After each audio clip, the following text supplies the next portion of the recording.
कश्मीर में उगाए जाने फलों और फसलों में यहाँ के सेब, यहाँ के ड्राई फ्रूट और साथ ही साथ यहाँ की सब्जियाँ न सिर्फ देश में बल्कि दुनिया में मशहूर है। लेकिन अब कश्मीर के किसान भी काफ़ी स्मार्ट हो गए हैं और नई तकनीक की इस्तेमाल के बाद अब उस तरह की फसलें उगाते हैं जो कश्मीर में पहले उगती नहीं थी। ऐसा ही एक प्रयोग दक्षिणी कश्मीर के अनंतनाग ज़िले में एक युवा किसान ने किया जब उसने अपने खेतों में तरबूजों को यानी वाटरमेलन को उगाया और जो नतीजे सामने आए उससे न सिर्फ उसकी आमदनी बढ़ गई है बल्कि साथ ही साथ अब वो कई किसानों के लिए भी जो है एक आइडियल बना हुआ है। और कश्मीर में इस किसान की उपलब्धि को देखकर कई सारे किसान अब अपने खेतों में वाटरमेलन यानी तरबूजा उगाने लगे हैं। मैं बीएससी ज़ूलॉजी हूँ और जो मेरा बड़ा भाई है वो अभी बीएससी मैथमेटिक्स कर रहा है। जैसा कि एक तो बंदा खुद अपने आप तो कुछ बड़ा प्रोजेक्ट स्टार्ट नहीं कर सकता है, उसके लिए बज़ाहिर है कि घर वालों का सपोर्ट भी होना चाहिए, जो कि हमको बहुत ही अच्छा सपोर्ट मिला न सिर्फ घर वालों की तरफ से बल्कि जो आसपास के हमारे जो लोग हैं उन्होंने भी हमें बहुत भरपूर मदद की।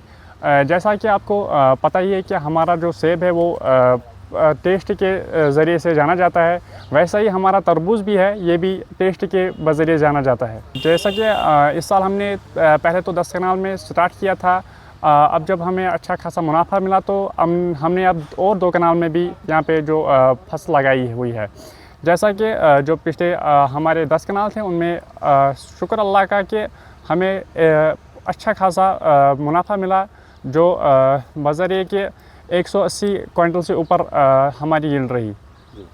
जैसा कि जितने भी लोग यहाँ पे आए न सिर्फ छोटे बल्कि बड़ों ने भी ये कहा कि ऐसा तरबूजा हमने आज तक कभी खाया ही नहीं है, जो इसमें टेस्ट था उनको ये पहली बार लगा है कि ऐसा भी तरबूजा होता है जिसमें इतना ज़्यादा मज़ा होता है। जैसा कि हम पहले भी कह चुके हैं कि जो फसल हम लगाते हैं वो अप्रैल के महीने में शुरू होती है और इसकी फर्स्ट हार्वेस्ट जुलाई के महीने में स्टार्ट होती है।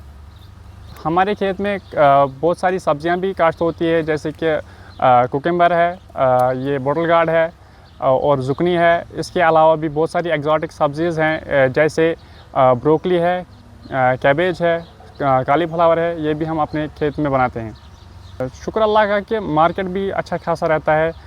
जैसा कि एक सबसे बड़ी बात यह है कि एक इंसान को ये सोचना चाहिए कि न सिर्फ मार्केट बल्कि हमारे जो ये आसपास के लोग हैं ये भी अपना रोज़गार यही कुछ 500-800 से स्टार्ट करते हैं, तो हमें इनका भी ख्याल रखना चाहिए। न सिर्फ हमें ऊंचे दामों पे ध्यान नहीं देना चाहिए, हमें ऐसा रेट फिक्स करना चाहिए जिससे इनको भी आसानी हो हमारे से कुछ फल खरीदने में। अगर ये वीडियो आपको पसंद आया है तो इसे लाइक ज़रूर करें।